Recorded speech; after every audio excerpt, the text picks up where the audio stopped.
Hey guys, I'm Jordy, and this is your guide to the very first raid encounter in all of Mists of Pandaria, the 4 Quillen statues, the Stone Guard.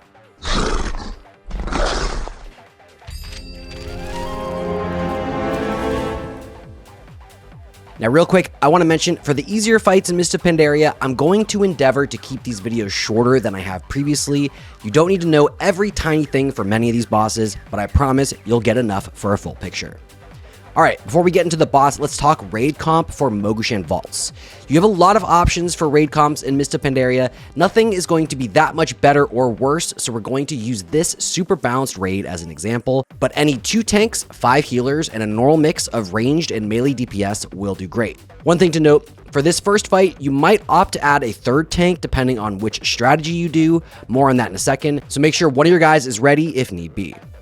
Okay, so the Stone Guards stand guard at the base of these stairs leading to the rest of the instance, and when you pull them, all 4 will activate and begin attacking you. Each enemy has an energy bar counting up to 100, and they gain energy over time when they're within 12 yards of another guard, and lose energy if further than 12 yards from any other guard. Complicating this is that when they're not within 12 yards of any other guard, they gain a buff called Solid Stone, making it so that they take 90% reduced damage. If any one of them reach 100 energy, they will cast Overload, doing 500,000 spell damage to everybody in the raid. The traditional strategy here is to stack 2 guards, cleave them, while taking the other 2 separately by 2 tanks in some other area of the room. Once the energy bars of the 2 that you're attacking are sufficiently high, you'll tank swap, bringing the 2 that were previously tanked outside into the raid to be attacked, while your off tank grabs 1 each and drag them back to their spots. We'll talk more about this in a second, why I'm not going to recommend you bother doing this, because there is a stack strategy that we're going to try to employ, but if you find it too difficult, that's okay. This strategy does work. First, at any point in time, only one of the guards will be applying a petrification debuff to the raid. Each of these are identical in practice, only their spell school that they apply to is changed. When one of these is being stacked on you, you'll be taking 90% reduced damage from that specific spell school, but also over time begin to slow to the point of being frozen in place at 100 stacks. To avoid this, you want to overload that guard by allowing its energy to reach 100, exploding harmlessly because you're taking 90% less damage, and then it will stop petrifying and a different one will begin. Like I said, we'll be almost ignoring this mechanic entirely with a specific stack strategy, but just so you know, that's how it works. Additionally, each guard casts 1 unique ability that these petrification debuffs will make fairly harmless. So if you see you're debuffed with one, work to pop or ignore that mechanic while it's up. Speaking of those, let's quickly go over them. First, the Jasper guard will apply Jasper chains to 2 random players about every 20 seconds. When you're further than 10 yards from the player that you're chained with, you'll both begin taking increasing fire damage over time, and if you stay far enough apart for 15 seconds, the chains will break and the debuff clears. You must watch these unless you've got Jasper petrification up, and then you can move apart and clear them. Next, the Amethyst guard casts amethyst pools on the ground every so often. Small purple circles on the ground you should just avoid. These are pretty harmless, just don't stand in them. Again, if you have Amethyst petrification up, you can ignore them and stand wherever. Onto the Jade guard, which about every 12 seconds will cast Jade shards on everyone in the raid, dealing about 90,000 nature damage. This just needs to be healed through, no big deal. Finally, the Cobalt guard will drop big blue cobalt crystal mines on the ground every 15 seconds or so, that if you walk into them will deal around 340,000 frost damage to you and root you in place for 6 seconds. The root can be dispelled, but these should be avoided unless you have some large damage mitigation cooldowns like AMS, Deterrence, Bubble, or Cloak. Then it makes sense to walk through them to pop them to free up room on the battlefield for other movement. Additionally, as before, Cobalt petrification makes these very safe to walk through, so don't worry about them if you've got that debuff. Alright, last thing, the blinking tiles on the ground.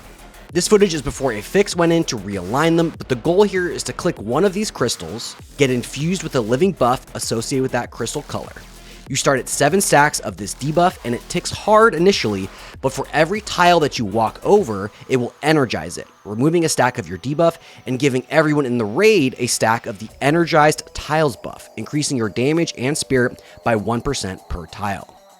Every click of the crystal allows you to energize 7 tiles, and you can click them however often you want, but the tiles and your buffs reset at 75% and 40% HP of the boss. So you'll look to repaint these things twice per round. Beyond that, it's not really worth it. So on pull, we assign a bunch of people to grab the crystals, paint the tiles, go back, grab again, paint again, then blast the boss. When they reset, the cycle repeats. Hunters are extra good at this as they don't lose any DPS while moving, so consider that as you assign your guys to this job. Alright, well that's all of the mechanics of the Stone Guard. Now let's get into my recommended strategy. First, super quick, let's talk about the intended strategy. You tank 2 on one side, then split the other 2 up, bringing them back in when the energy of the 2 that you've got is too high, and reset those. You'll also look to let the one who's currently petrifying on you explode. I don't want to get into too much more detail here, as I really do think this is the harder strategy, especially after a couple weeks of gear, but yes, you can do this. The much cooler and easier strategy, in my opinion, is the stack strategy. The way we do this is, the one tank grabs the 2 on the left, the 2 on the right, and we drag them to the center of the room. The assigned painters, as many as you can manage, ideally 10 or more, will grab the crystals and paint each side of the room twice. Then the raid really opens up on the boss, rushing to drop them as fast as possible. We place a world marker in the middle of the carpet here at circle and tell people to avoid standing here as it can bait ground effects, and around 80 energy on all the dogs, we drag them to the circle and pop a bunch of damage mitigation cooldowns planned ahead to weather the massive explosion of damage that the dogs will do upon reaching 100. With each overload popping at the same time, and one of them being reduced by 90%, that's a total of 1.55 million damage that you'll need to be able to survive.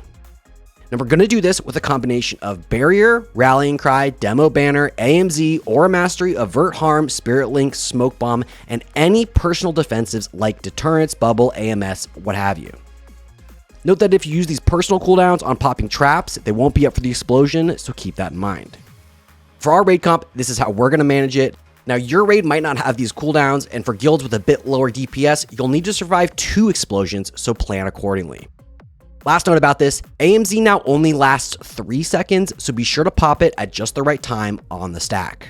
Once the explosion goes out, we'll move away from the stack point in case we want to use it again and continue. Keep in mind, again, at 75 and 40%, we're going to need to repaint, and after the explosion, a new petrification will begin, so whichever it is, you can bully that mechanic.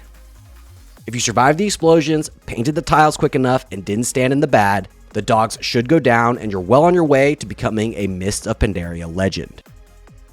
Alright, let's talk about some tank tips. This is one of the hardest hitting fights in all of Mogu'shan Vaults, so you'll need to be mindful of your defensives and begin rolling them.